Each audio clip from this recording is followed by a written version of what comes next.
자, 오늘 마키아벨리입니다.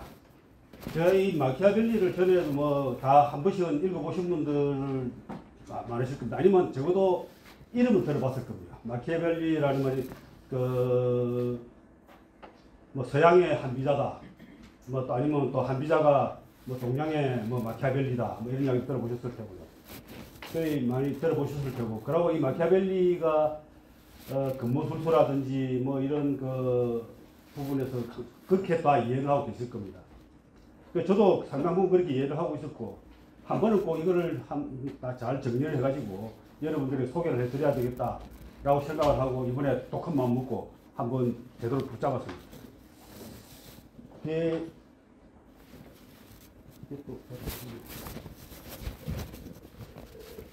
죄송합니다.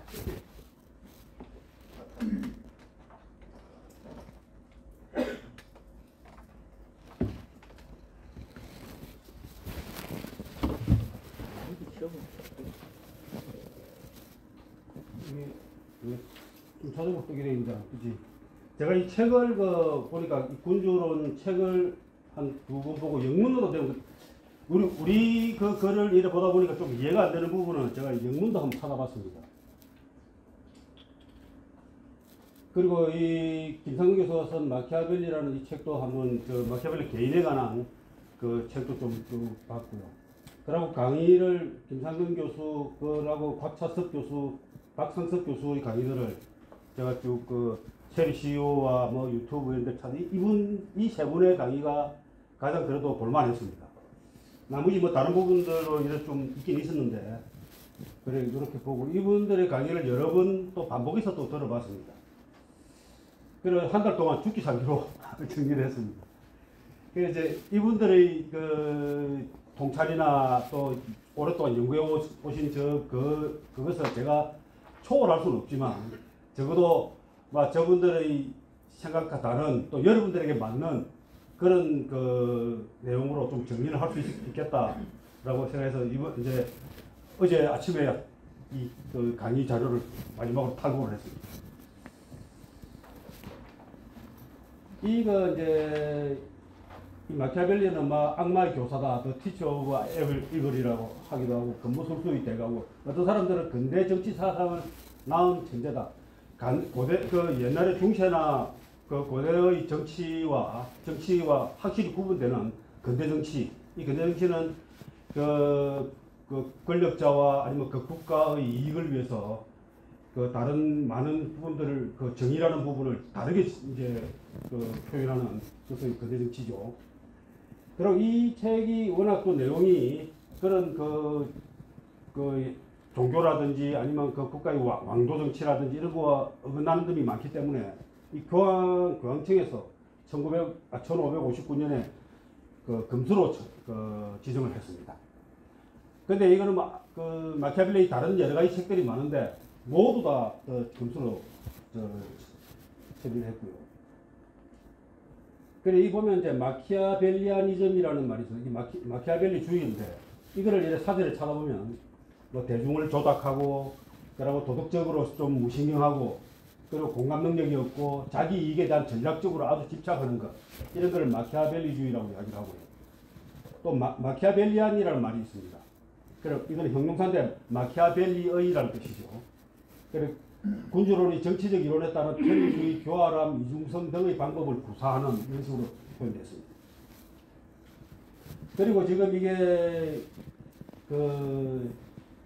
어둠의 삼일체, 어둠의 트라이어드, 어둠의 서각형이라고 하는데, 이게 보면은 반사회성, 사이코패스와 그리고 나르시시즘, 뭐 자기도취 하는 이런 자기만의 이익을 생각하는 이 나르시시즘, 이거와 함께 마키아벨리아니즘이 이 세 개가 합쳐가지고 이 조직 내에서 어둠의 트라이앵글이다, 심리학적으로 그런 이야기를 하고 있습니다.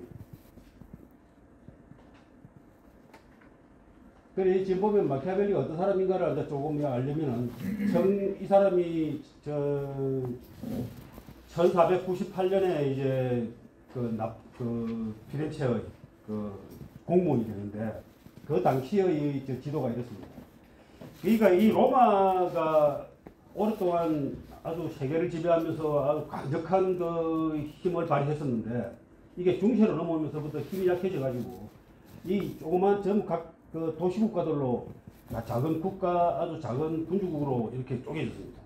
일본은 공화국이고 일본은 군주국이고, 여기 보면은 나폴리 같은 경우는 이 왕국이면은 이게 이런데 피렌체 같은 경우는 그 공화국이었고, 그리고 이렇게 보면 이제 이게 로마가 있는 이쪽에는 보통 그 교황이 다스리고 있고, 이 당시의 그 정치적인 상황은 교황이 거의 아주 그 유치한 정치를 많이 했습니다. 군대를 이끌고 가서 전쟁을 하기도 하고, 또 자식이 있어가지고 아들이 뭐 전쟁을 하기도 하고, 아들에게 뭐 또 국가를 물려주기도 하고 이렇게 합니다. 그 가까이 있는 프랑스와 여기 스페인이 항상 스페인, 그리고 여기 있는 신성 로마 제국 이런 데로부터 항상 위협을 받는 아주 그 약자의 시세를 면치 못했죠. 그래서 이 마키아벨리가 저런 약소국의 그 서러움을 너무 잘 알아가지고 이 이탈리아가 좀 다시 우리 강국이 돼가지고 전체적으로 번성을 했으면 좋겠다 하는 취지로 이 책을 쓴 것입니다. 그 마키아벨리를 보면은 이 양반이 1469년에 태어나고 1527년에 죽었는데, 이 양반들이 제가 다른 거는 다 못 보고 그 군주론하고 로마서 농고를 좀 보고, 그다음 여기 그 픽션도 있습니다. 이 만드라골라라는 책에 있어서 보니까 되게 재밌습니다.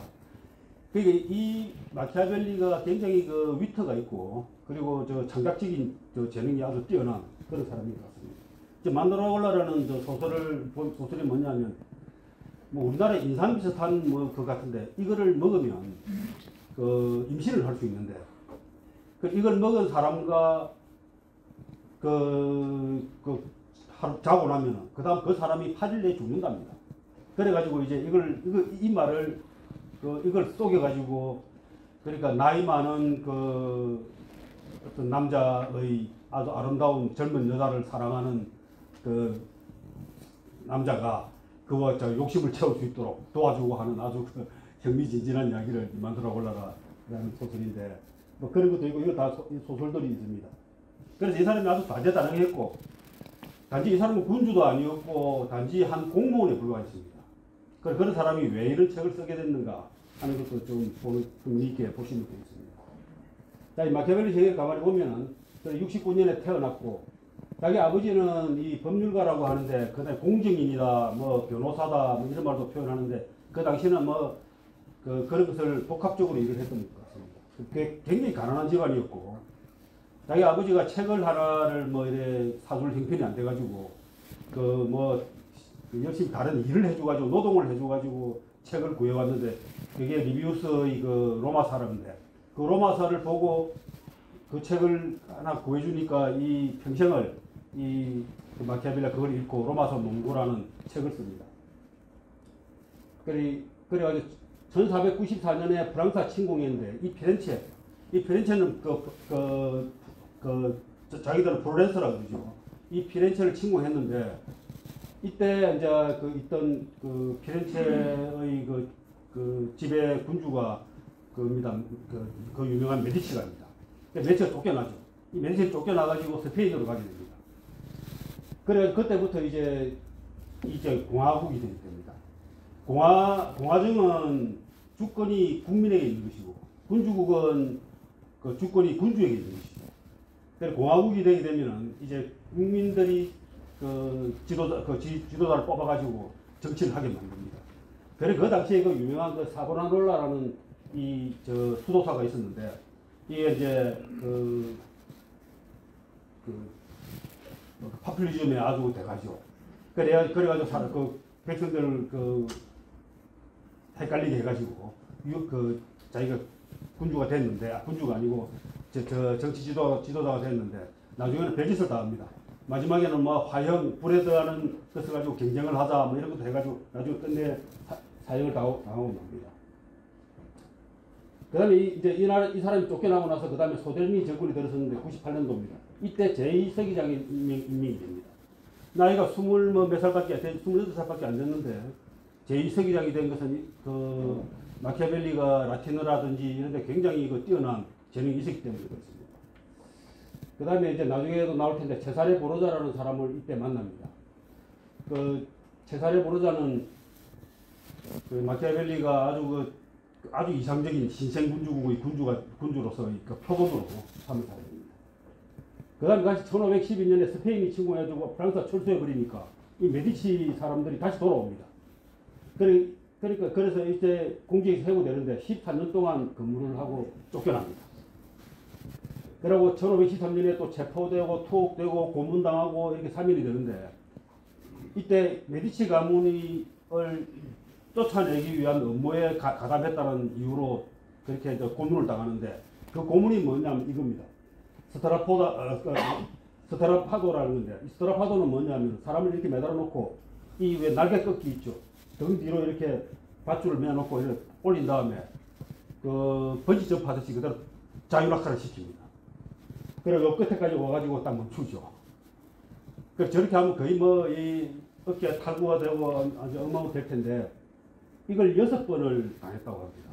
여기 있는 그 사브라놀라는 2번 당하고는 모든 걸 실토를 하고 잘못했다고 용서를 빌었는데 이 마키아벨리는 자기가 절대 그런 짓을 하지 않았다고 끝까지 자기의 그 양심을 지켰다고 합니다. 그래서 이걸 끝나고 나서 이제 풀려나가지고 그때부터 군주를 씁니다. 그래 1513년에 군주를 썼고 그 다음에 1526년에 이제 잠시 복귀를 합니다. 성벽을 샀는데 복귀를 하는 이때 미켈란젤로와 같이 일을 합니다. 이 당시에 미켈란젤로라든지 그 레오나르도 다빈치라든지 이런 뛰어난 그 예술가들도 굉장히 많이 나왔고 사실은 이 메디치가가 예술가들을 그 지원하고 이래 했던 것은 굉장히 그 대단한 업적을 많이 남겼죠.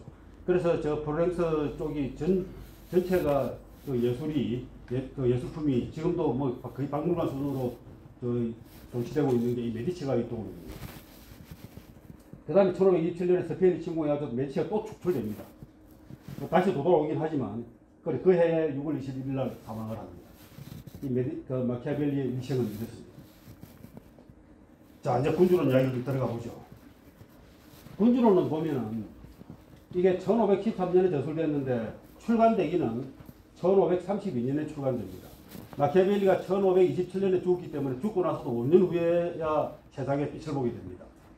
그 빛을 보게 돼가지고 얼마 안 지나가지고 또 어떻게 됩니까? 한 20년 지나서 교황청에서 검서 처분을 하게 되죠. 그래서 이게 책이 악마의 책이다 뭐 이렇게 해서 다 불렸는데 여하튼 지금 여러분들이 오늘 읽어보시면 어떤 책인지를 또 잘 아실 거고요. 이 군주론의 구성은 이렇게 되어 있습니다. 서문이 있고 그 다음에 1부부터 4부까지가 나눠져 있습니다. 서문은 누구에게 헌정사를 데디케이션, 헌정하는 건데 위대한 로렌초 대 메디치입니다. 메디치 전하께 이렇게 해서 이 로렌초 대 메디치는 그 위대한 로렌초가 따로 있습니다. 메디치가에 그 앞에 그 윗대에 이 로렌초는 그런 위대한 로렌초는 아니고요. 그 위에 윗대에서 아주 그 메디치가를 부흥시킨 대단히 뛰어난 사람이 있었는데 그 손장가 그랬습니다. 그리고 이제 1부부터 4부까지인데 1부는 어떤 군주국들이 어떤 형태들이 있다. 뭐 이렇게 쭉 구체적으로 조금 이따 설명드릴 거고 2부는 군주와 군대의 관계. 군주와 군대라고 하면 이 군대는 우리 이렇게 생각하시면 됩니다. 지금 이 군주는 아마 우리 같은 사업을 하시는 리더들이라고 생각하시고 이 군대는 각 기업의 핵심 역량이다 생각하시면 대충 맞아떨어집니다. 그 다음에 제3부는 군주의 윤리와 역량인데 이 부분이 이제 가장 중요한 부분이죠. 예를 뭐 사악해질 수도 있어야 된다. 뭐 약속을 어겨도 된다. 뭐 이런 이야기들이 여기 나옵니다. 그러니까 제4부 마지막은 이제 이 책을 쓰게 된 결론인데요.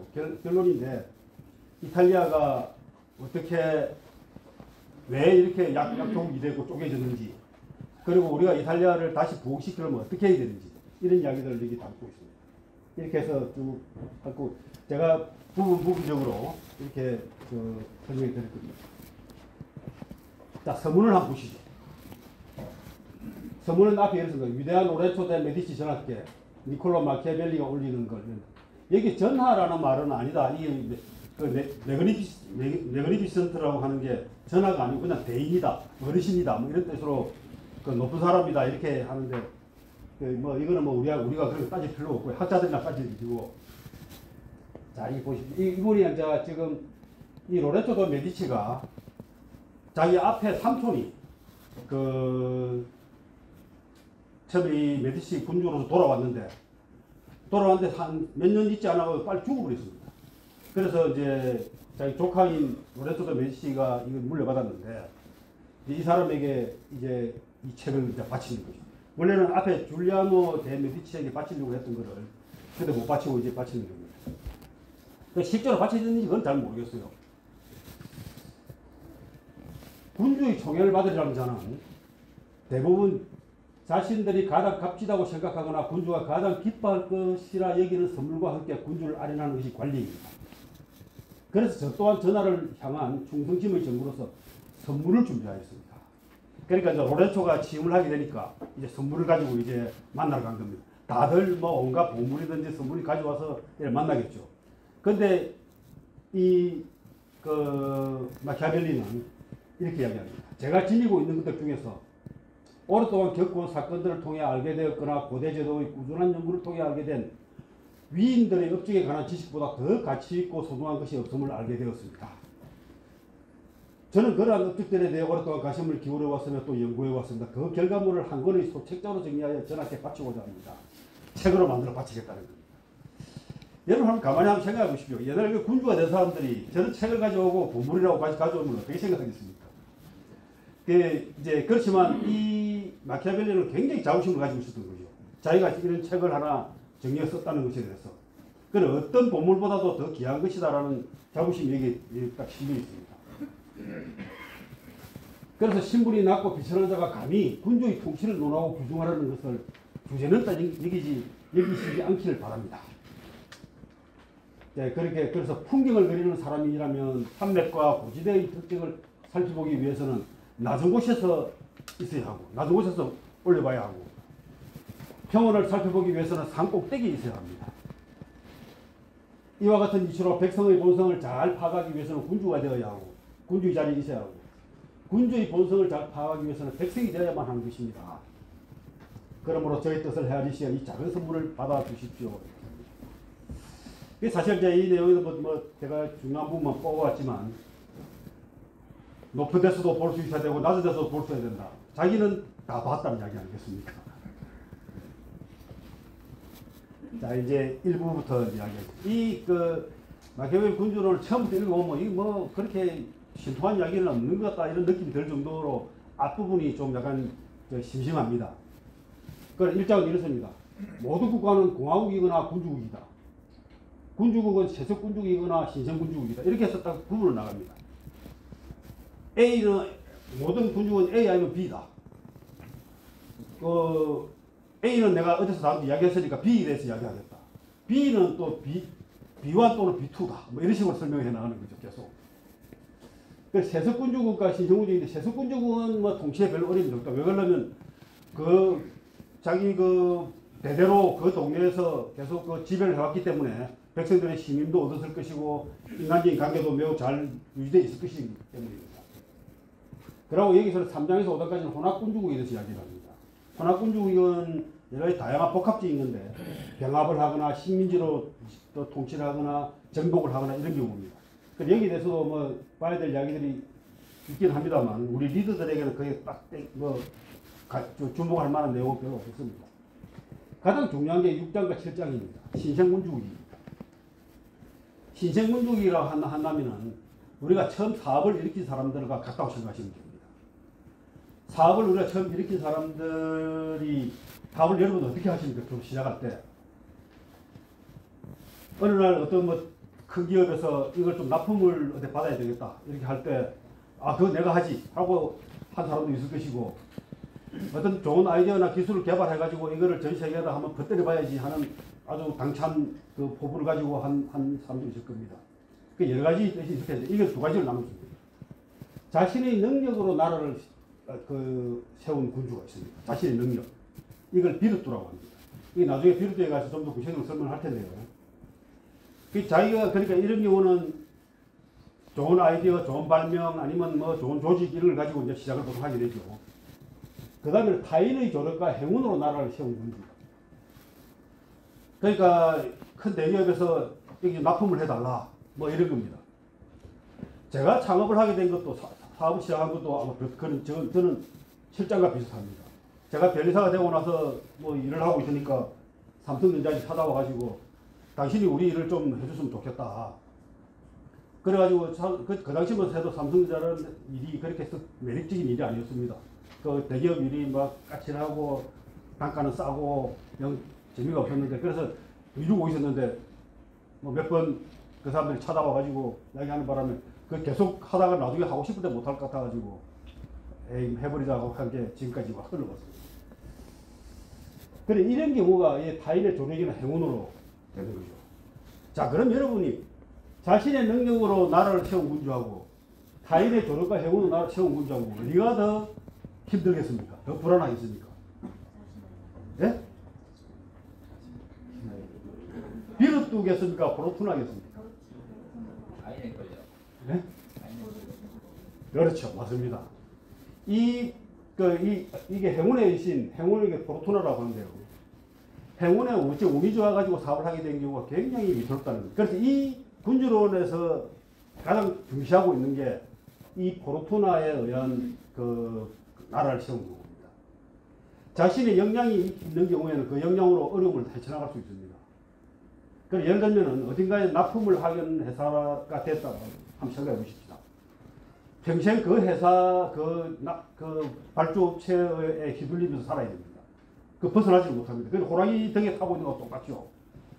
호랑이 등에 타고 호랑이가 달리기 시작하면 떨어지지 않기 위해서 죽기 살기로 붙들고 있어야 되고 거기서 내리면 어떻습니까? 바로 잡아먹히죠. 생존을 영위할 수 없습니다. 그래서 이 얘기가 지금 이제 제7장이 이 군주론에서 이야기하고자 하는 가장 중요한 조직의 형태입니다. 그 다음에 8장은 뭐 부정한 방법으로 군주가 된 경우, 또 9장은 시민군주국, 폭력 없이 백성하고 귀족들의 우호적인 지지를 받아 군주가 된 경우, 그리고 10장은 또 약소국, 아주 힘이 없는 나라는 어떻게 되냐, 요새화하고 백성의 지지를 얻으라, 뭐 이렇게 있고, 또 마지막에는 교회령 군주국, 교회가 지배하고 있는 군주국, 이런 것들을 이야기하고 있습니다. 그래서 여기서 이제 지금 이 마키아벨리는 시민군주국이 가장 이상적인 군주국가다. 백성들을 지지 기반으로 하며 역경에 굴하지 않는 용기와 결단력을 가지고 백성들을 통솔하여 그들을 강력하게 이끄는 군주는 백성들의 변함없는 지지를 받는 건실한 기반을 구축한 것이다. 그 당연, 이건 뭐 너무나 당연한 이야기죠. 근데 이런 어떤 그 혼란한 시기에 저렇게 강력한 그 백성들의 지지와 이런 것들을 구축하고 할 그 겨를이 없죠. 매일. 그러니까 마키아벨리가 자기가 생전에만 해도 3번의 그 전쟁을 겪습니다. 그렇게 전쟁을 그렇게 많이 겪고 그 나라들이 힘이 약하기 때문에 어떤 일까지 있냐면은 그 분필로 그 백묵이죠. 분필로 나라를 정복했다. 뭐 이런 케이스도 있습니다. 이게 무슨 말이냐면은 프랑스가 피렌체를 침공해가지고 그 군대를 끌고 들어와가지고 분필을 가지면 여기는 1대대 몇 중대가 묵고 2대대 몇 중대가 묵고 이런 식으로 표시를 한 것만으로도 모든 그 나라를 지배하게 된 겁니다. 그 분필로 가지고 나라를 정복했다는 이야기도 있습니다. 자, 그래서 1부는 자 이렇게 좀 되고요. 2부는 군주와 군대와의 관계입니다. 이게 이제 가장 중요한데 어떤 국가든 그 기업이든 간에 조직이든 이 핵심 역량이 가장 중요하죠. 핵심 역량이 군대입니다. 그래서 이게 뭐라고 이야기하면 국가의 토대는 좋은 법률과 강한 군대다. 강한 군대가 없다면 좋은 법률도 갖출 수 없다. 그래 이 당시의 역사적인 상황을 보면은 이태리의 모든 국가들이 거의 대부분 어딘가 용병이거나 아니면 용병을 쓰거나 이 둘 중에 하나입니다. 그래서 작은 그 국가들은 다른 나라에 자기들이 국민들을 용병으로 보내가지고 용병을 해서 거기서 돈을 벌어온 것을 일부를 쉽게 말하면 와리를 뜯어가지고 그래가지고 그 나라의 나라의 경기를 재정을 담당을 합니다. 그리고 그 주변에 프랑스 용병, 스페인 용병, 그리고 스위스 용병. 그 스위스 용병이 그때도 유명했습니다. 스위스 용병들은 특히 교황청을 지켰고요. 그리고 신성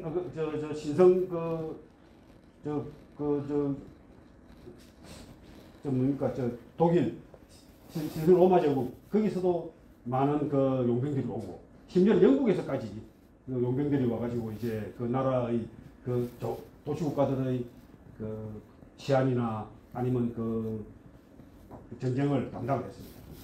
그래 이그 마키아벨리가 제2서기장으로 있는 것 중에 가장 중요한 임무가 외교입니다. 외교와 군사인데 이 사람이 했던 많은 일 중에 그 일 중에 상당히 중요한 부분이 용병들과 협상하는 겁니다. 그러니까 얼마 줄 테니까 몇 명을 보내라.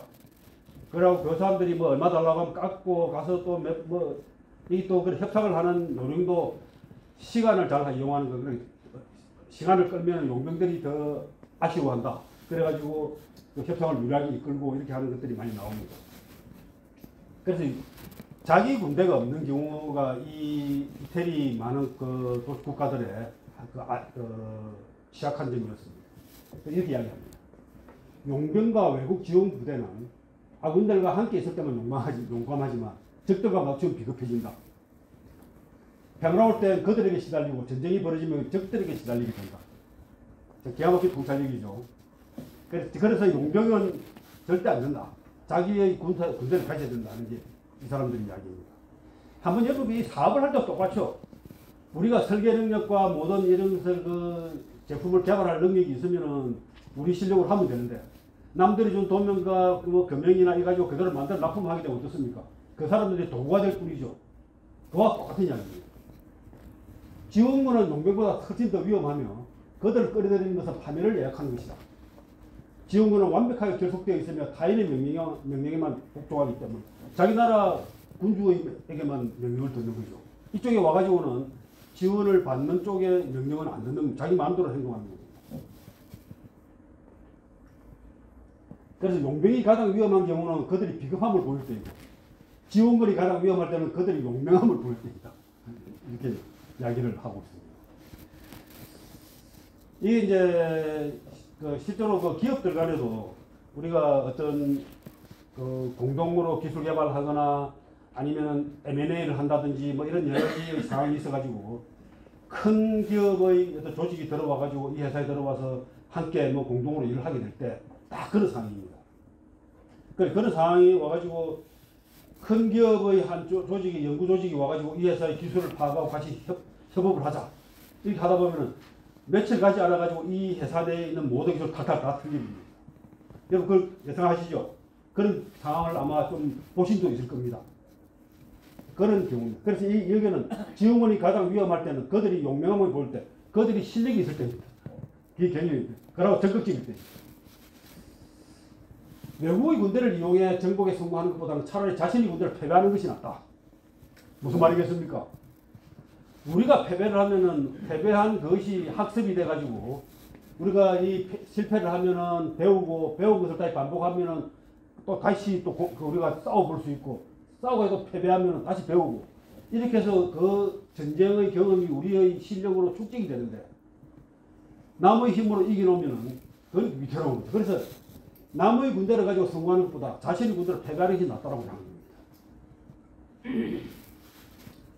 남의 무기와 갑옷은 자신에게 맞지 않아 오히려 부담이나 제약될 뿐이다. 그래서 핵심 역량은 아웃소싱하지 마라라는 격언이 있습니다. 그래서 많은 기업들이 자기들이 기술력이 없으니까 어딘가에서 기술을 가져가지고 빌려서 하겠다 하는 것들은 사실 우리가 라이선스 계약이나 이런 것들을 많이 해주고 있지만 그런 가정에서 참 말 못할 갈등들이 굉장히 많습니다. 그런 부분에 우리가 많이 개입을 해가지고 해결해 주기도 합니다. 자신이 힘의 기반을 두지 않은 그 권력의 명망만큼 취약하고 불안정한 것이 없다. 남의 땅에 서 있는 것이다. 이런 경우는 여기서 보면은 진흙밭 위에 서 있는 것과 같다라고 이야기를 합니다. 그러니까 역량이 없는 자부심은 자신감 없는 역량만큼이나 나쁜 것이다. 그래, 군주는 다른 어떤 요인들보다 무력을 제대로 갖추지 못했을 때 경멸당하게 된다. 무력을 갖춘 자와 그렇지 못한 자 사이에는 어떤 공평함도 있을 수 없기 때문이다. 그래서 군주의 가장 중대한 실책은 군대에 정통하지 못한 것이다. 그러니까 우리가 많은 기업들을 보게 되면은 기술이나 이런 거는 전혀 모르고 연구소장이나 아니면 다른 사람들의 그것이 맡겨놓고 기술에 관해서는 저 사람한테 물어봐라 이렇게 하는 기업들은 항상 위태롭습니다.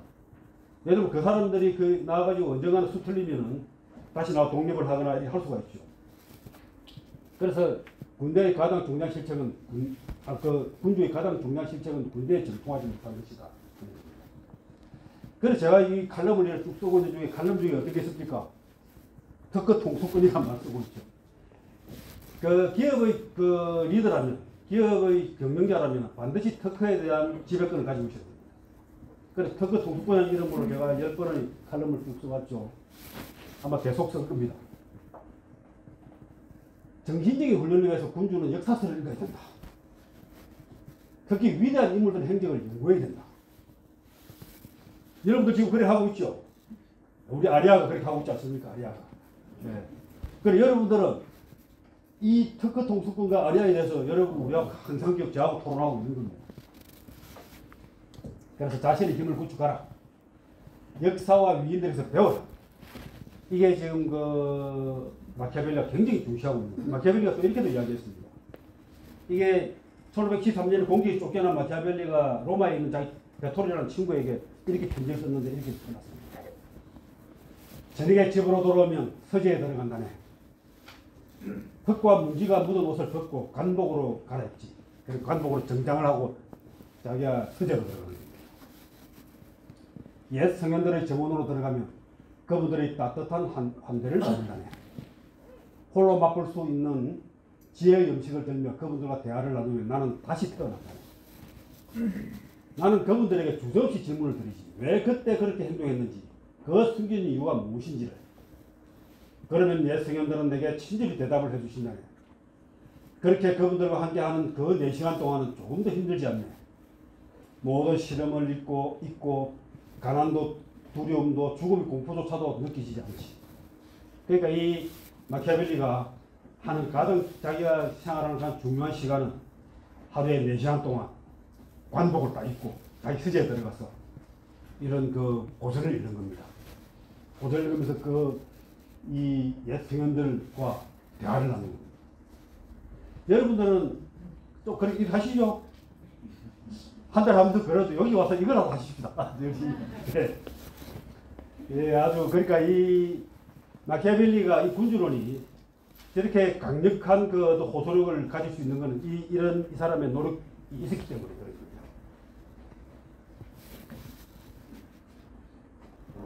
자, 이제 제3부 군주의 윤리와 역량에 관한 이야기입니다. 이게 15장부터 23장까지인데요. 여러분 이제부터 짜릿짜릿한 이야기들을 이제 아주 자극적인 이야기들을 들을 수 있습니다. 이제 정치 합부하지 마시고 정강희 선생님처럼 이렇게 들으시기 바랍니다. 이게 제 첫 번째 실효적 진실을 추구하라. 추상적인 가치가 아닌 실효적 진실 추구하라. 이게 이제 이 이펙추얼 트루스, 그러니까 실효적 진실 또는 리얼 트루스라고 합니다. 우리가 살아갈 수 있는 가치는 여러 가지 추상적인 그 국가, 종교, 여러 가지 이미지 이런 여러 가지 있을 수 있죠.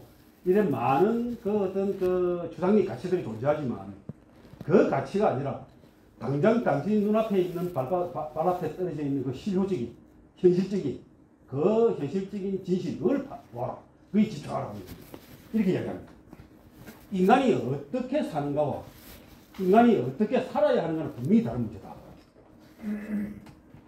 그래서 사람이 지금 살아가는 현실을 등한히하고 어떻게 살아야 하는지에 집착하는 사람은 권력을 벗어나지 못하고 파멸의 길을 배우게 될 것이다. 이게 끔찍한 이야기가 있습니다. 언제나 선하게 살아야 한다고 주장하는 사람은 선하지 않은 사람들에게 둘러싸여 파멸하고 말 것이다. 당연하지 않습니까? 자, 어떻게 살아야 하는가는 뭡니까? 약속을 지켜야 하고 착하게 살아야 되고 다른 사람들을 배려해야 되고 이런 것들이 아마 어떻게 살아야 하는가일 겁니다. 그런데 사실 우리 그렇게 살고 있습니까? 다? 나는 그렇게 산다 손들어 보십시오. 자신 있게. 다 여러분들이 저에 있는 상황에 맞춰가지고 적절히 어떻게 합니까? 타협을 하고 살아가고 있죠. 간혹 남을 집에서도 거짓말을 살짝 하기도 하고 남에게 해야 될 말을 안 하기도 하고 이렇게 하면서 살아갑니다. 약속도 간혹 어기기도 하고. 그래서 이 어떻게 살아야 하는다는 문제는 어떤 그 이상적인 부분은 분명히 존재하지만 우리가 현재 어떻게 살고 있는가는 분명히 다른 문제입니다. 그래서 이 현실은 자기는 현재 당장 저 벼랑 아래 떨어질 만한 상황인데도 어떤 신의를 위해서나 어떤 그 사회의 어떤 그 공익적인 것을 위해서 거기에 집착하고 있다면은 언젠가는 자기는 권력을 벗어나지 못하고 파멸의 길에 파멸의 길을 걷게 되는 거죠. 그래서 선하게 살려고만 노력하는 사람은 선하지 않은 사람들의 둘러싸여 파멸당하고 만다는 겁니다. 이 이야기를 들으면 어떻게 생각하십니까? 그 옛날에 노나라에 미생이라는 사람이 있습니다. 미생이라는 사람이 자기와 사귀는 그 처녀와 약속을 했습니다. 다리 밑에서 만나자. 다리 밑에서. 그 약속을 다리 밑에서 기다렸는데 이 처녀가 오기 전에 홍수가 나가지고 비가 어마어마하게 온 겁니다. 그래서 다리 밑에서 그 다리 기둥을 부둥켜 안고 있다가 물에 빠져 죽었습니다. 약속을 지키기 위해서 다리 밑에 쓰니까. 그래, 그 미생지신이 생각나시죠? 미생지신이라고 합니다. 그래서 우리가 살면서는 적당히 어떻게 약속을 지켜야 한다는 명분은 분명히 있는 거지만 약속을 지킬 수 없는 상황이 있을 때 그것을 다르게 행동을 다르게 해야 된다는 겁니다. 그걸 여기서 내체시타라고 하는데 좀 이따 설명드리겠습니다. 자, 그래서 필요에 따라서 사악함을 활용하라. 자신의 지위를 유지하고자 하는 군주라면 사악하게 행동하는 법을 알고 있어야 한다. 그 나쁜 짓도 알고는 있어야 된다. 그 자신의 필요에 따라 그것을 활용할 수 있어야 한다. 그래서 필요한 때에는 사악한 짓이 어떤 것인지를 알고는 있어야 되고 필요가 생기면은 그걸 써야 한다는 겁니다. 이 필요라는 것을 내체시타라고 합니다. 이 불가피한 경우, 그러니까 부득이한 경우, 항상 이래야 되는 건 아닙니다. 이런 불가피한 상황, 이 내체시타라는 상황이 발생했을 때입니다. 내가 이것을 편법을 써야 되는가? 사람을 죽여서는 안 되지만 내가 살기 위해서는 상대를 죽여야 할 수도 있는 겁니다. 그게 전쟁이죠, 그죠? 그래서 이런 비즈니스 상황을 전쟁과 같이 동급으로 보는 거예요. 그래 보면 이제 모든 결과가 수단을 증명한다 이런 식으로 정당화한다 이렇게 하는 그 마키아벨리 이야기라고 이렇게 나와 있습니다만 사실 이 마키아벨리 이런 책을 아무리 뒤져봐도 이런 말은 안 했습니다. 그래 결론적으로 이런 말이 같이 보이긴 한데 그 결과가 수단을 정당화하는 것이 한다는 말은 없지만 그런 취지의 이야기는 거기에 하나가 뭐가 끼어 있습니까? 내체시타가 끼어 있는 거죠. 꼭 필요할 때, 부득이할 때, 불가피할 때 하라는 겁니다. 그래서 이건 오해입니다. 자, 군주들은 간대함과 탐욕스러움, 잔인함과 자비로움, 신이 있음과 신이 없음, 비겁함과 용감함, 친절함과 거만함, 음탕함과 절제, 진실함과 교활함, 무거움과 가벼움 등의 성품으로 평가를 받게 됩니다. 이들 성품은 훌륭한 쪽의 것을 모두 갖추면 바람직하지만 그래 훌륭한 쪽을 갖추는 것은 바람직하다고 이야기를 합니다. 인간이 지닌 조건으로 인해 이들 성품을 모두 갖추기는 불가능하다. 그러므로 군주는 자신의 지위를 잃을 정도의 나쁜 평판을 주의해야 하고 지위를 잃지 않더라도 가급적이면 가능한 악덕을 피해야 한다. 가능한 한 피해야 된다. 하지만 악덕 없이 지위를 유지할 수 없다면 그로 인해 발생하는 나쁜 평판은 무시해도 좋다. 내체시타입니다. 그래서 파멸을 초래하는 이득이 있는가 하면 안정과 번영을 보장하는 악덕이 있을 수 있다. 그러니까 좋은 것을 추구하다가 파멸을 초래당할 것인가? 번영과 안전을 받기 위해서 불가피하게 악덕을 취할 것인가? 이 선택을 하라는 이야기죠. 이 정도만 듣고 나도 이제 거의 뭐 군주론 다 되는 것 같은 느낌이 드시죠? 그래 군주론이 굉장히 현실적이고 실효적 지식, 이펙슈얼 트루스라는 것을 이제 굉장히 강조하고 있고, 그렇기 때문에 이 책이 악의 교사다, 뭐 이런 이야기를 듣고, 건물투수의 대가다, 이런 이야기를 듣게 되는 거죠.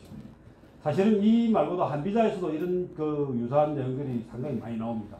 다음에 또 기회가 나면 제가 한비자를 여러분들이 소개시 드릴 텐데, 그 우리가 이 뭐 종교인도 아니고 도덕 선생도 아니기 때문에 비즈니스를 하는 사람들은 이 군중에서 나오는 이야기들을 잘 기억을 해두실 필요가 있습니다. 항상 그 여러분들이 네체시타를 항상 판단하시고 내가 이렇게 할 수밖에 없다 하는 것을 스스로 이 그 정당화 시킬 때 이 군중에서 이렇게 가르쳤다라고 하면 되지 않겠습니까? 자, 그 다음에 세 번째, 이색하라. 관대하라가 아니고 이색하라입니다. 후하게 베푸는 것은 평판을 놓지만 오히려 군주를 해칠 수 있다. 후하게 베풀려고 그러면 세금을 많이 걷어야 되고, 그럼 백성의 미움을 사고 존경을 일으켜야 된다. 자신에게 해를 끼치지 않으면서 후함을 유지하기는 불가능하다. 그런데 현명한 군주는 이색하다는 평판을 두르고 해서는 안 된다. 이색하다는 평을 들었던 군주는 위대한 업적을 남겼지만 그렇지 않은 군주는 모두 실패해. 후한 군주가 성공한 적은 없다. 이런 이야기입니다. 군주가 되는 과정에서 관대하다는 평을 필요하지만 군주가 되고 난 후의 관대함은 해롭다. 이색함은 통치를 위해 허용된 악뜻들 중 하나는 한 가지다. 아시겠죠? 이색해야 됩니다. 너무 후해서는 안 됩니다. 단지 후회될 경우가 있습니다. 어떤 경우냐? 자신과 백성의 재산을 쓰는 경우라면 검소해야 하며 타인의 재산을 쓰는 경우라면 아낌없이 자신의 관대함을 드러내라. 남의 것은. 재밌죠? 그 남의 것은 어떤 겁니까? 전리품과 약탈품, 포로의 배상금 등 타인의 재물을 통해 자신의 군대를 이끌어가고 유지하므로 넉넉한 씀씀이가 필요하다. 그렇지 않으면 병사들이 따르지 않을 것이기 때문이다. 그 손자병법에서도 그런 말이 나왔었죠. 너무 째짜게 하지 마라. 그러니까 그 전리품이나 이런 것들을 후하게 나누라. 이제 이런 이야기가 손자병법에서도 작년에 배웠을 겁니다. 다음 네 번째, 자비보다는 잔혹함, 사랑보다는 두려움을 두라.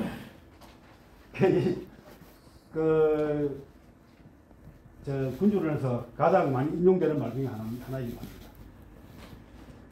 자신의 백성들의 마음을 모으고 또 충성을 다하도록 할 수 있다면 잔혹하다는 비난을 피하려 들지 마라. 과도한 인자함으로 약탈과 파괴 등 혼란이 지속되는 것보다 가혹한 행위로 질서를 잡는 군주가 더 자비롭다. 그래서 왜 가혹해야 되느냐? 과도한 인자함은 모든 이에게 피해를 주지만 군주의 가혹함은 소수들만이 피해를 입기 때문이다. 충분히 와닿으시죠? 가혹하게 할 때는 모든 국민을 대상으로 하는 것이 아니라 일부 좀 느슨한 리더들, 그러니까 이제 관리들이나 이쪽에 가혹하게 되는 경우가 일반적이죠. 그 다음에 사랑과 받는 동시에 두려움의 대상이 되고 싶겠지만 두 가지를 한꺼번에 얻는 것은 불가능하다. 하나만 선택해야 한다면 사랑받는 것보다 두려움의 대상이 되는 것이 안전하다. 두려움의 대상이 되라는 이야기입니다. 왜 두려움의 대상이 되는 게 좋냐? 여기 나옵니다. 백성들이 사랑은 백성들이 선택이죠. 그리고 두려움은 군주의 선택입니다. 백성이 군주를 좋아하느냐 하는 것은 백성이 내가 좋아할까 말까 자기 선택하는 겁니다. 그런데 두려움이라고 하는 것은 내가 두렵게 만드는 거기 때문에 내가 선택하는 겁니다. 내가 작용하는 거죠. 그래 현명한 군주라면 타인의 뜻이 아니라 자신의 뜻에 따라 통치해야 한다. 어떻습니까? 와닿습니까? 에이, 있습니까?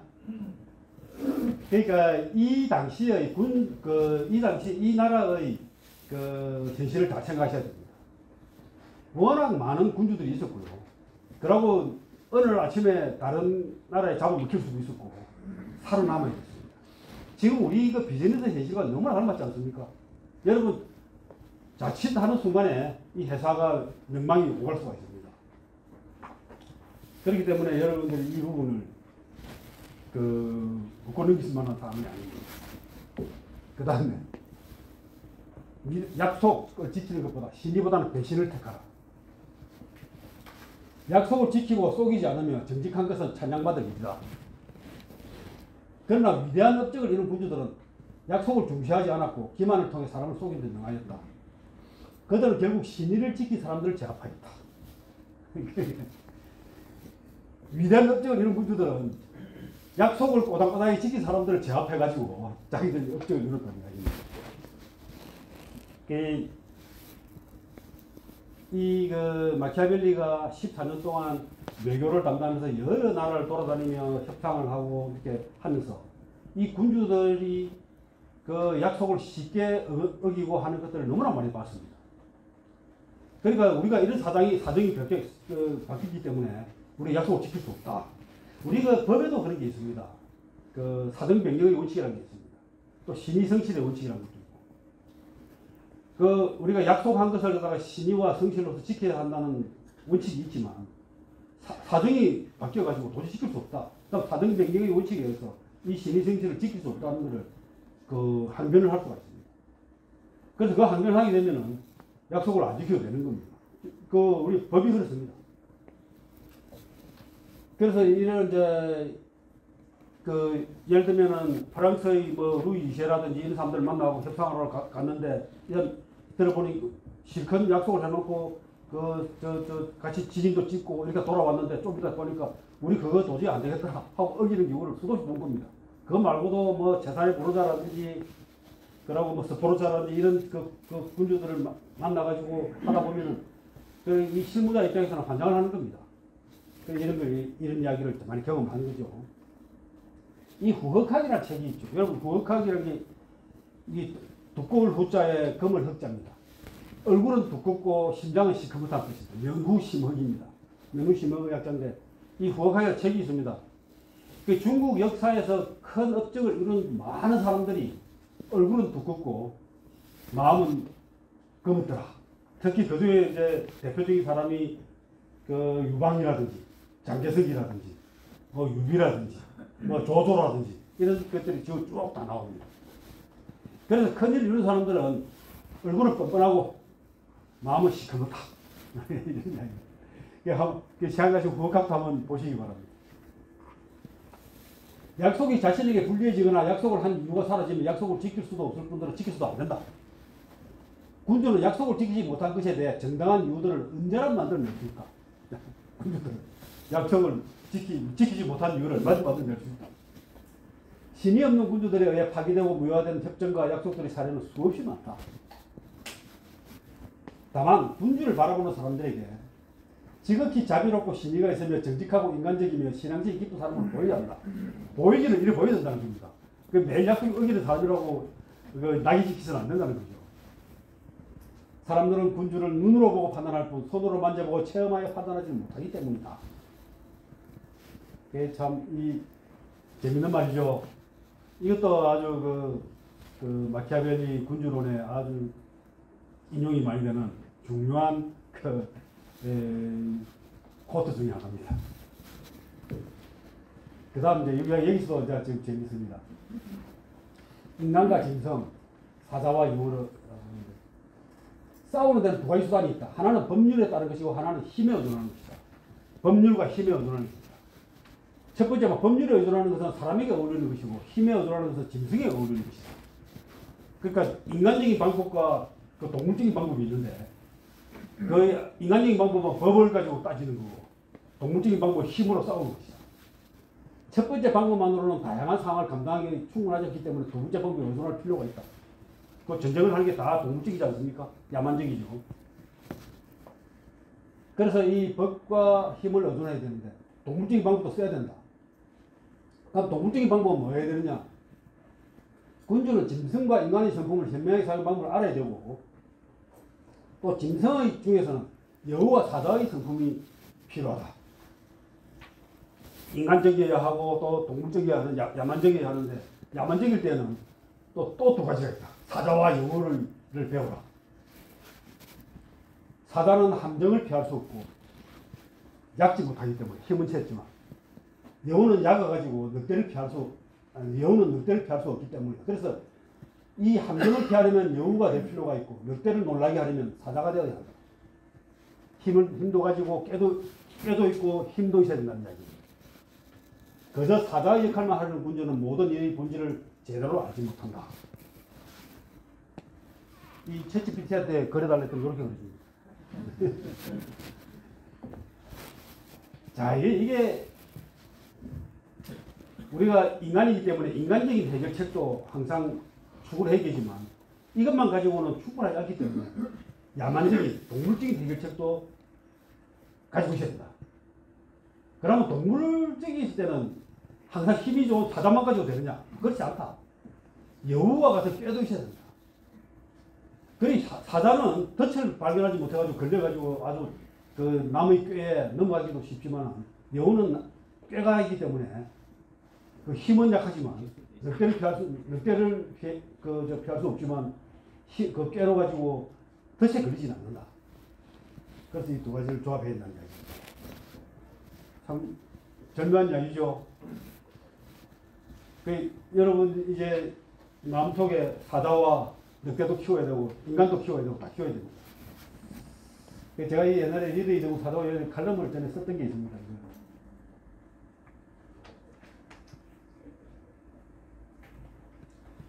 그 다음 또 이 경멸과 미움을 피하라. 남한테 미움 받아서는 안 될 거 아닙니까? 경멸도. 그럼 저렇게 저런 짓을 하면서도 또 경멸과 미움을 피해야 된다고 또 이야기합니다. 경멸 미움 받을 것 같지 않습니까? 그렇죠. 군주가 미움을 받는 것은 탐욕으로, 자기 탐욕 때문에 백성들의 재산과 분여자를 강탈하는 게 있다. 그래서 이것만 하지 않으면 미움을 받지 않는다는 백성들로부터. 인간은 아버지의 죽음보다 물려받은 재산이 없어진 것을 좀처럼 잊지 못한다. 자기 재산을 잃는 것보다 잃는 것은 원한이 쌓이지만 아버지가 죽은 것은 원한이 쌓이지 않는다는 얘기입니다. 참 이런 아주 현실적인 아주 실효적 진실이죠. 맞습니까 여러분? 군주가 경멸받게 되는 것은 변덕스럽고 경솔하며 소심하고 우유부단할 때다. 군주는 마치 암초를 피하듯 이런 성품들을 경계해야 된다. 변덕스럽고 경솔하고 소심하고 우유부단한 거 이래서는 안 된다. 군주는 당당함과 용맹함, 진지함과 강건함을 과시해야 하며 백성들의 사적 분쟁에 대해 자신이 내린 결정을 뒤집는 일이 없어야 한다. 군주에게 세상의 요새는 백성의 지지다. 백성의 미움을 받는 군주는 어떤 요새도 지켜주지 못한다. 그래서 자기의 그 기반은 항상 백성들입니다. 백성은 뭡니까? 배와 같죠. 백성은 물이고 군주는 배와 같습니다. 이 물은 어떻습니까? 배를 띄우기도 하고 뒤집기도 합니다. 그 다음 8번. 실현과 저항이 위대한 군주를 만든다. 이게 아주 이 맹자의 이야기와 거의 흡사합니다. 자신한테 닥쳐온 시련과 장애물들을 극복해냈을 때 위대한 군주가 된다.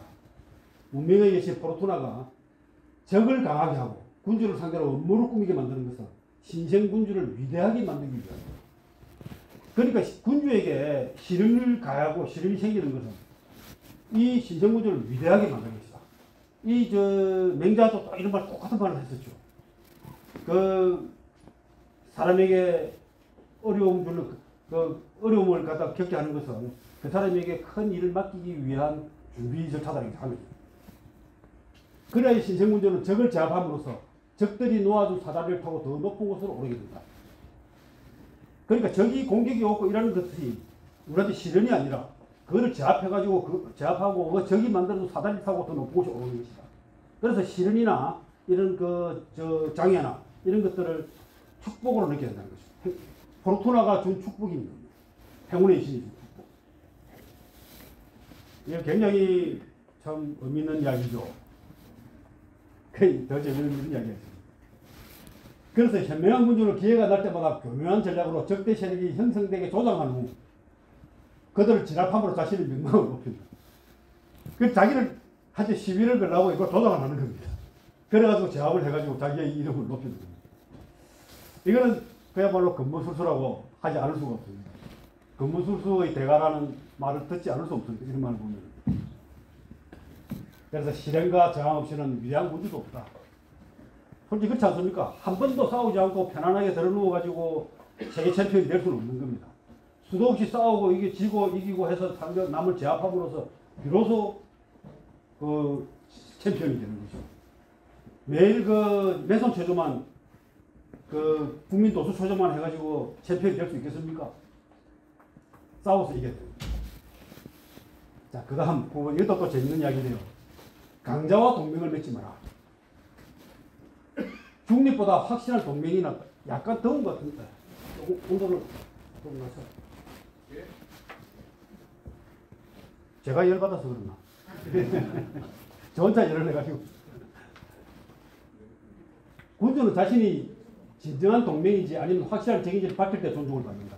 그래 중립으로 있어서는 안 된다는 이야기입니다. 반드시 자기의 의사표시를 분명히 해야 되는 거죠. 그래 자신이 좋아하고 싫어하는 편을 주저없이 밝히는 것이 중립을 지키는 것보다 항상 더 유리하다. 자신의 입장을 분명히 밝히지 않으면 승리한 쪽의 기쁨과 만족감을 충족시키는 먹이가 되고 말 것이다. 지금 보니까 이 강력한 그 어떤 그 군대가 옆에 다른 약한 군대를 공격을 할 때 그냥 가만히 중립을 지키고 있다가는 이 강력한 군대가 우리 편을 들으라 했을 때도 안 들고 약한 군대가 우리를 또 도와달라 해도 안 도와주지 않았으면 나중에 강력한 군대가 이기고 나면 그 다음에는 너 왜 우리를 안 도와줬어? 하고 이제 보복을 할 거라는 겁니다.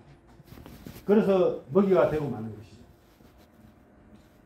그래서 그러고 또 약한 군대를 도와가지고 강력한 군대 이기게 되면 어떻습니까?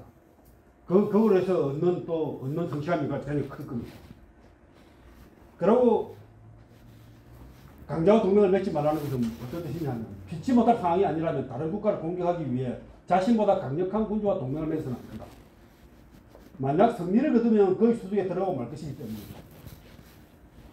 강한 군대와 동맹을 맺고 다른 약한 군대를 쳐가지고 이겼다면 그 이긴 것에 대한 그 결과를 더 누리는 것이 아니고 이 강력한 군대가 오히려 이쪽을 더 공격해가지고 자기를 잡아먹으라 할 것이기 때문입니다. 그래서 다른 군주의 처벌에 맡겨지는 일은 어떤 노력을 다해서라도 피해야 한다라고 이렇게 이야기하고 있습니다. 그 강자와 동맹을 맺지 말라는 것은 이 사례를 가지고 한번 이야기를 해보겠습니다. 이 영화 기억나십니까? 뭐 좋은 놈, 나쁜 놈, 이상한 놈 영화 이 셔츠에 이렇게 결투를 딱 벌입니다. 써가지고 이 각자 누구든지 쏠 수가 있습니다. 누구든지 쏠 수가 있는데 문제는 뭐냐면은 이 나쁜 놈은 백발백중입니다. 자기가 쏠라고 맞추려면 뭐 백발백중이에요. 100% 맞출 수 있어요. 그 이상한 놈은 70% 정도밖에 안 됩니다. 근데 좋은 놈은 30%밖에 맞출 수가 없습니다. 그래서 이 사람들이 합의를 합니다. 제일 총을 못 쏘는 그 좋은 놈 네가 먼저 누군지 골라서 알아. 그 다음에 이상한 놈이 70% 되는 이상한 놈이 쏘고 마지막에 100% 되는 내가 쏘겠다. 이렇게 이제 합의를 보는 겁니다. 자 그러면 좋은 놈이 먼저 쏴야 되는데 좋은 놈이 누굴 쏴야 되겠습니까? 자기가 살아남을 확률을 높으려면 예? 그렇죠. 나쁜 놈을 쏴야 되는 겁니다. 한번 생각해 보십시오. 좋은 놈이 만약에 그 이상한 놈을 쏴가지고 죽이고 나면 그 다음에 그 총쏠 권한은 누가 돌아갑니까? 나쁜 놈은 내가 나쁜 놈 100%짜리 죽을 겁니까? 근데 좋은 놈이 그 나쁜 놈을 쏘고 나서 만약에 죽이고 나면 어떻습니까? 그 이상한 놈이 쏠 거기 때문에 30% 정도의 살아날 확률이 있는 거죠. 근데 못 죽이면 어떻습니까? 그건 어쩔 수 없는 거죠. 그 다음에 이제 좋은 놈, 그 다음에 저쪽에 돌아가는 거죠. 이상한 놈한테로. 그렇게 해서 강자를 먼저 죽이는 것이 항상 유리합니다. 여러분들 시장에서 어떤 여러 가지 경계 상황이 있을 때 절대 강자와 뭔가 동맹을 맺을 게 아니고 약자들끼리 동맹을 맺어 강자를 쳐야 됩니다. 이 게임 이론은 어디 나와 있습니다. 여러 가지 게임 이론들은 막 이상한 것들이 많은데 저거 말고도 또 저 사람들이 동시에 쌓여야 했을 때 뭐 이런 것도 있고 그렇습니다. 자, 그 다음 인재를 중용하라. 어디 가나 이 리더십에 관해서는 인재와 관련된 이야기가 빠지지 않죠. 조언을 해줄 척건의 선택은 군주에게 무척 중요하다. 척건의 재능과 자질은 군주의 지혜에 따라 결정된다. 어떤 척건을 쓰느냐 하는 건 군주 자신이 사람을 볼 수 있는 역량이 있어야 됩니다. 지금 우리 대통령은 사람을 보는 눈이 없는 것 같아요. 통치자가 지혜를 알고 싶다면 그 주변 인물, 통치자의 지혜를 알고 싶다면, 잘못되면 그 주변 인물들을 살펴보면 된다. 하는 게, 이거는 뭐 동서양에 어디 가나 나오는 격언입니다. 그래서 이게 백성들 중에서 누군가가 특별한 일을 했을 경우 그것이 좋은 일이고 나쁜 일이고 그 사람을 꼭 찾아내어 상을 내리거나 벌을 주어 사람들 사이에 화제가 되게 하라. 그래서 신상필벌을 해가지고 다른 사람들이 경계가 되게 하는 겁니다. 군주는 능력 있는 자들을 보호하고 후원하며 모든 기술 분야에서 뛰어난 능력을 보이는 자를 우대한다는 것을 널리 가시해야 됩니다. 역량 있는 사람들을 불러 쓰라는 거죠. 그 인재를 중용해야 되고 신상필벌해야 되고 근자열 원자래 가까이 있는 사람들을 기쁘게 하면 멀리 있는 사람이 찾아온다. 그래서 이 능력 있는 사람들을 보호하고 후원하면은 멀리 있는 사람들이 다 와서 뛰어난 사람들이 찾아오게 돼 있다 하는 이야기입니다.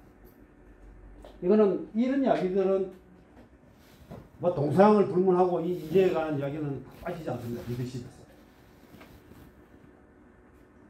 그리고 아첨은 피하고 또 조언을 경청하라. 항상 이 군주가 되고 나면 아첨의 유혹을 피하기 어렵다. 그 밑에 있는 신하들이나 누가 이 강자들에게 와서 그 입에 발린 소리를 잘 하게 마련입니다. 아첨에 빠져들지 않으려면 자신이 진실한 이야기를 듣더라도 결코 화를 내지 않는다는 것을 사람들이 알게 하는 것 외에는 방법이 없다. 나는 진실한 이야기를 항상 들을 수 있고 그 진실한 이야기를 듣고 절대 화 안 내겠다 라는 것이 사람들에게 알려져야 합니다. 그러나 누구나 군주에게 진실을 말할 수 있다면 군주의 위엄이나 그에 대한 존경심이 사라지고 만다. 아무나 와서 뭐 군주에게 그러면 안 됩니다 하고 직언을 하고 이렇게 해서는 안 된다는 거죠. 그래서 제한을 두어야 한다. 선발된 소수의 지혜로운 사람에게만 진실을 말할 수 있는 권한을 주고 그들조차도 군주의 요청이 있을 때만 말할 수 있도록 해라. 언제나 마음대로 하게 하는 게 아니라 내가 원할 때 듣겠다. 이렇게 해야 되는 것이죠. 요청하지 않는 조언을 절대 받아들여서는 안 된다. 요청에 의해 제공된 조언은 참을성 있는 청취자가 되어야 된다. 경청을 해라. 완전히 사심이 배제된 조언은 구하기 어렵다는 것을 기대해라. 사람은 항상 언제나 악한 쪽으로 기울이지 뭔가 사심을 가지게 되어 있으니까 그 사람들이 조언을 항상 건너들어야 된다. 그런 이야기. 그래서 이게 아주 기가 막힌 이야기였습니다. 뭐 피해야 되는 거 아닌 것 같아요.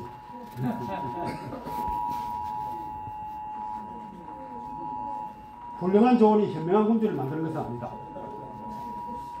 현명한 군주가 훌륭한 조언을 만드는 것이다. 이게 전화기에서 나는 소리입니까? 아, 어디 뭐 지진이 났나? 아, 예. 그 지금 어디 우리 다 같이 탈출 안 해도 되죠?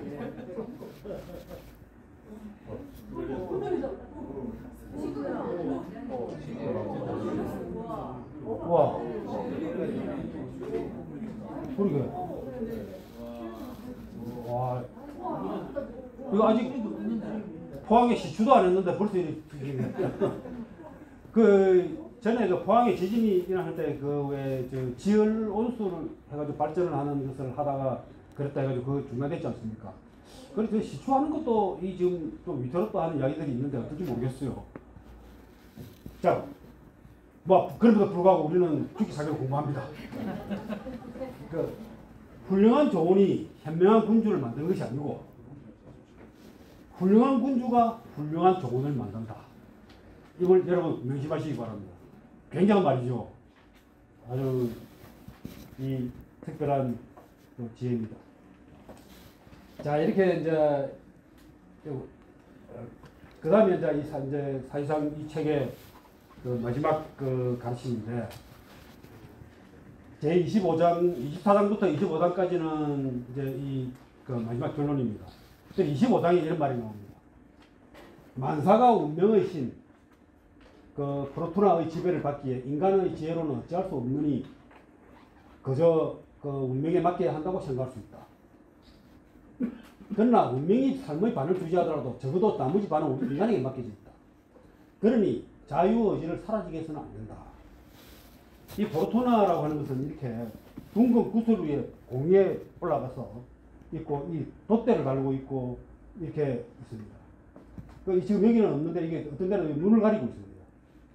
그러니까 눈에 뵈는 게 없는 것이고 운명의 신은. 그리고 어떤 건 또 여기 보면 그 운명의 바퀴를 돌리고 있습니다. 사람에게 바퀴 그러니까 이 공이 있으니까 어디로 어느 방향 갈지도 모르고 돛대를 있으니까 바람 부는 대로 움직입니다.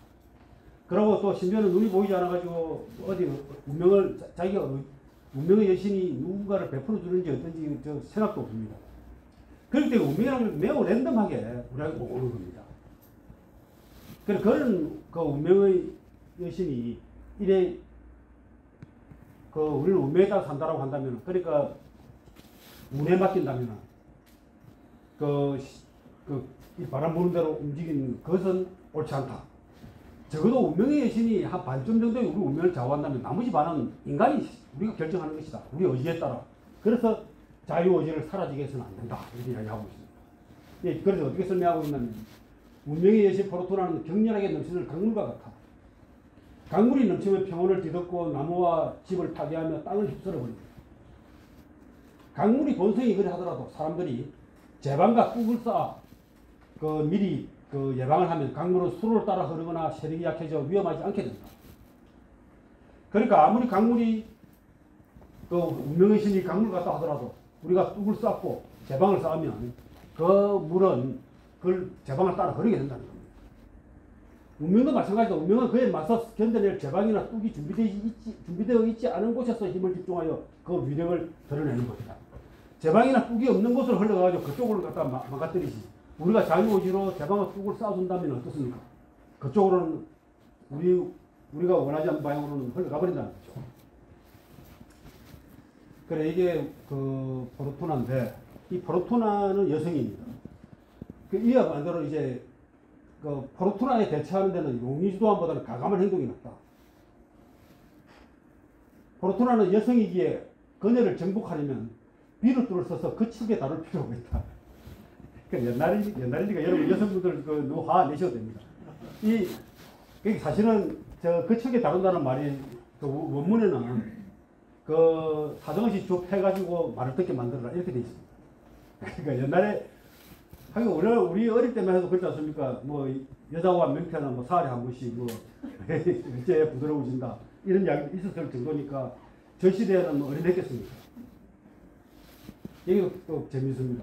그리고 그녀는, 이 포르투나는 계산적인 태도로 접근하는 사람보다 가감한 사람에게 더욱 이끌린다. 또한 운명은 젊은이들과 친하다. 젊은이들은 덜 신중하고 더 공격적이며 그녀를 더욱 대담하게 다루기 때문에. 이 대담하게 다룬다는 말도 이게 번역하는 사람이 부드럽게 해놨는데 거칠게 다룬다. 그래서 운명은 거칠게 다루면 된다. 그 운명을 다루는 가장 거칠게 다루는 힘을 뭐라고 하냐면 비르투라고 합니다. 이게 비르투를 쓴다. 이 비르투라는 말은 굉장히 참 다양한 의미로 쓰이는데, 이게 제가 챗GPT에게 물어보니까 이렇게 답합니다. 틀림 같지 않아서 제가 그대로 가져왔는데, 마키아벨리의 마키아벨리 개념으로 군주가 효과적으로 통치하기 위해 필요한 실용적 자질을 의미합니다. 이는 전통적인 도덕적 덕목과는 다르며 정치적 통찰력, 결단력, 용기 등 현실적이고 실용적인 능력을 포함합니다. 군주는 이상적인 도덕성보다는 현실의 상황에서 가장 효과적인 방법을 찾아야 하며 때로는 비도덕적인 방법도 사용할 수 있습니다. 비르투는 군주의 성공적인 통치가 핵심 요소입니다. 무슨 말인지 알겠죠? 자기의 핵심 역량, 자질, 판단력, 결단력 이런 것들을 다 포함하는 내용입니다. 그리고 실행력까지도 다 있어야 되겠죠. 이게 비르투입니다. 여기에 이제 리더로 오신 분들은 여러분들이 가지고 있는 그 역량과 자질, 그리고 의지, 이런 비르투가 굉장히 강하신 분들이고, 그리고 여러분들에게 주어진 운명을, 이 포르투나를 적절히 잘 제압하고 계십니다. 혹시 포르투나에 휘둘려가지고 내가 마음을 상하거나 이렇게 했다는, 내 비르투가 조금 약해졌구나. 내 비르투의 어느 부분이 좀 보강해야 되는가 하고 생각하실 때는 저를 찾아오시면 제가 소주를 한 잔 마시면서 진지하게 토론할 수 있습니다. 소주 연락하십시오. 자. 그래서 비르투를 무장해서 가감히 세신하라 하는 게 이것의 중요한 가르침입니다. 그러니까 이제 24장과 22장이 결말에 해당되는데요. 이탈리아 군주들은 왜 나라를 잃었을까?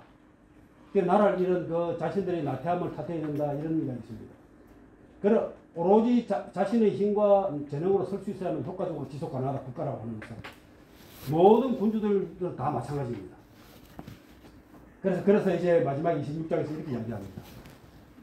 지금 이탈리아가 희망을 걸 수 있는 건 오로지 탁월한 전하의 가문밖에 없습니다. 그러니까 이 메디치가밖에 없다. 전하는 행운과 능력을 겸비하고 있으며 신과 교의 가운데 있던 가활의 구원의 선봉장이 되실 수 있습니다. 따라서 이탈리아를 해방시켜줄 사람이 나타나는 이러한 기회를 그냥 흘려버릴 수 없습니다. 야만족의 지배로 인한, 그러니까 이 이탈리아는 주변에 뭐 프랑스든지 스페인이라든지 뭐 이런 뭐 다른 또 야만족도 있었지만 이들 다 야만족이라 이야기했습니다. 야만족의 지배로 인한 악취가 우리들 모두의 코를 찌릅니다. 그러므로 이제 영광스러운 전하의 가문이 이러한 정당한 임무 수행을 용기와 희망을 품고 맡아야 합니다. 이게 마지막에 결론입니다. 자, 그래서 좀 더 우리가 봐야 될 내용이 있습니다. 제가 다 설명은 못 드리고 한번 여러분들이 더 기다가 둘 만한 말이라고 해서 따로 정리를 했는데요. 사람을 다룰 때는 그들이 하고 싶은 대로 하도록 내버려 두거나 아예 그냥 마음대로 내버려 두거나 그렇지 않으려면 철저하게 짓밟아야 한다. 철저하게 짓밟아야 한다. 가혹하게 다뤄야 할 때는 복수의 엄두를 내지 못할 만큼 치명적으로 피해를 주어야 한다. 철저하게 짓밟아야 한다. 이게 이제 사실은 정복한 땅에서의 그 다루는 방법이에요. 정복한 땅에서. 전쟁은 피할 수 있는 것이 아니다. 적에게 유리한 상황이 될 때까지 지연될 뿐이다. 기가 막힌 말이죠.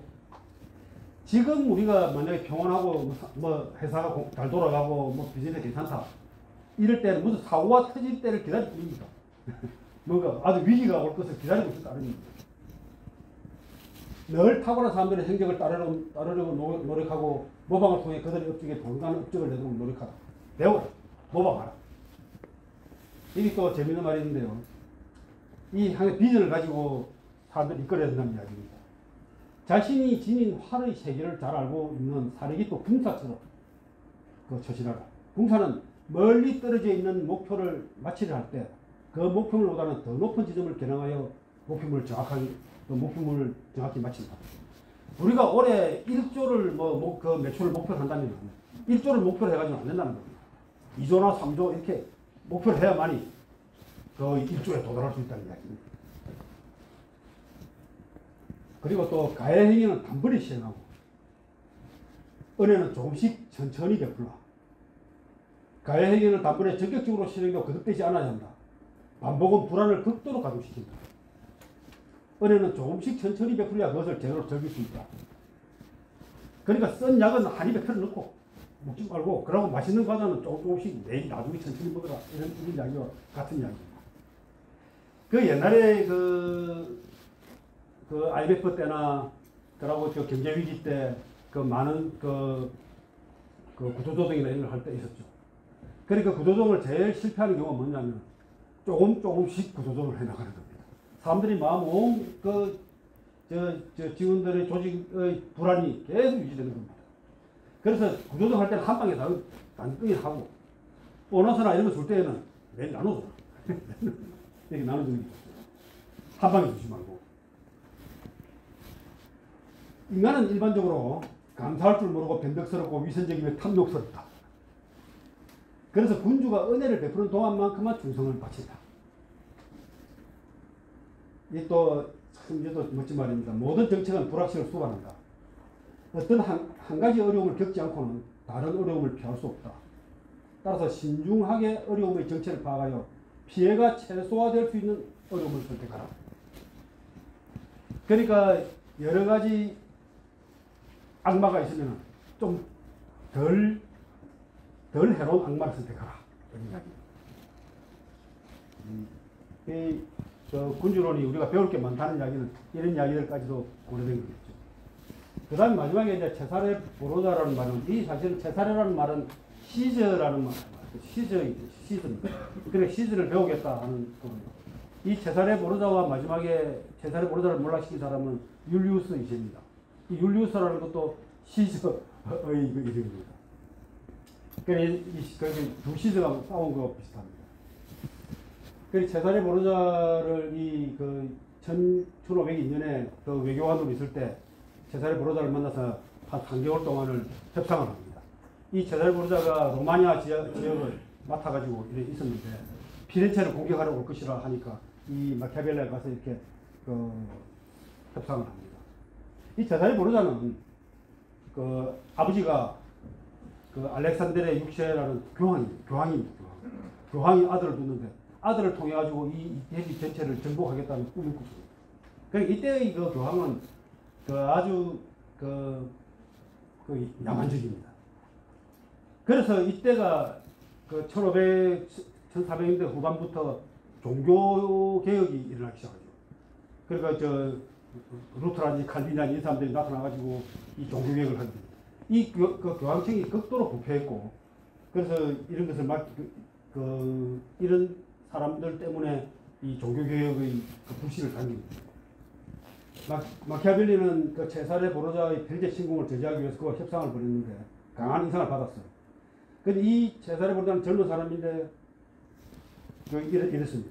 초인적인 용기의 소유자이며 마코의 비밀 공작에 능숙하고 놀랍만큼 빠르게 결단을 내리고 실행에 옮긴다 라는 등의 편지를 보냅니다. 이렇게 자기가 본 그 인상입니다. 그 사람 조금 더 이 제7장에 제사레 보르자에 관한 내용이 있는데 제가 간단히 정리를 했습니다.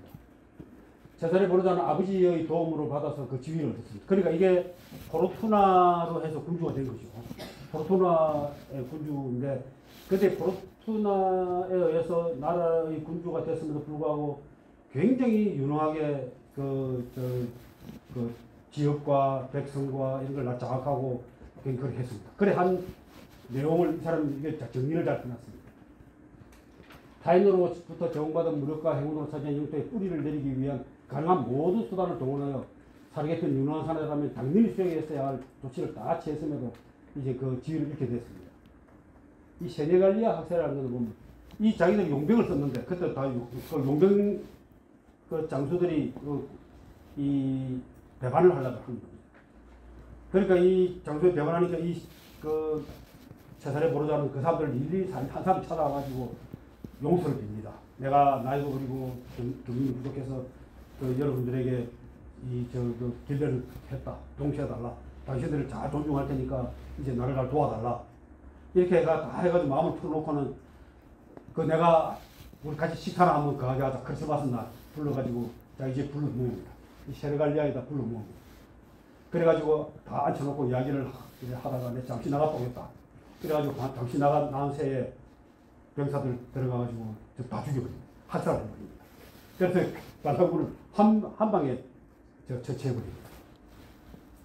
그리고 또 이 자기 부하 이 오로코라는 친구가 그 백성들에게 그 지배를 하면서 그 비난을 받습니다. 그러니까 그 비난을 한 방에 해결할 수 있는 방법이 뭔가라고 생각해가지고 이 친구를 밤에 반토막을 내버립니다. 그래가지고 그 광장에다가 전신해 놓습니다. 그러니까 그 백성들이 보니까 자기들을 가혹하게 다뤘던 그 지역 군주가 지역의 그 관리가 저렇게 반쪽하게나 죽고 있으니까 얼마나 놀랐겠습니까? 그런 것을 해가지고 이제 그 백성들의 미움을 해소했습니다. 그래가지고 있는데 그 알렉산드레 그 교황이 죽습니다. 말레로 죽고 체사레 보르자도 같은 병에 죽었는데 여기서 배워야 할 것이 뭐냐? 아주 그 모범적인 신성군주다. 무엇세력을 만들고 무력이나 속임수로 정복하였다. 백성들로부터 사랑을 받으면서 동시에 두려움을 품도록 했고 군대의 복종과 존경을 받았다. 해를 끼칠 가능성이 있는 자들을 모두 제거하고 오래된 제도는 새로운 제도로 대체하였다. 잔혹한 동시에 너그러웠고 간대한 모습을 대범하였다. 기가 막힌 사람이었죠. 그래서 마키아벨리가 굉장히 인상 깊게 이 사람 이렇게 되어진다. 했는데 근데 이 사람도 자기 아버지가 죽고 나서는 그렇게 좀 몰락하고 맙니다. 그 제사의 실체가 뭐냐면 그 교황이 율리우스 2세가 교황이 되는 것을 막을 수 있었는데 그 사람도 이 제사레 보르자보다 더 지독한 사람인데 그걸 막지 못했다는 거죠. 자신의 뜻에 맞는 교황은 아니더라도 자신이 원하지 않는 인물이 선출되는 것을 막을 수 있었다. 그래도 높은 지위에 오른 자에게 새로운 은혜를 베푸는 것으로 과거에 입혔던 피해를 잊게 할 수 있다고 믿은 것도 스스로 기만하는 겁니다. 이때도 좀 더 독했어야 된다. 덜 독했기 때문에 그랬다 하는 겁니다. 자, 그래. 여기까지 가야 이제 오늘 다 마무리되고요. 이런 걸 제가 다 정리해 놓은 것은 여러분이 다음에 또 군주를 공부할 때 기록으로서의 의미를 생각하시기 위해서 제가 정리해 놓은 겁니다. 더 뭐 기록으로 또 남길 만한 내용이 있는가라고 해도 이 이상 더 별로 없을 것 같습니다. 아마 그 완벽 정리라고 보시면 됩니다. 군주론. 자, 그래도 우리가 마무리를 안 할 수 없죠. 글쎄, 군주론의 한마디로 딱 정리하라면 저는 이 말이라고 하겠습니다. 무조건 살아남아라.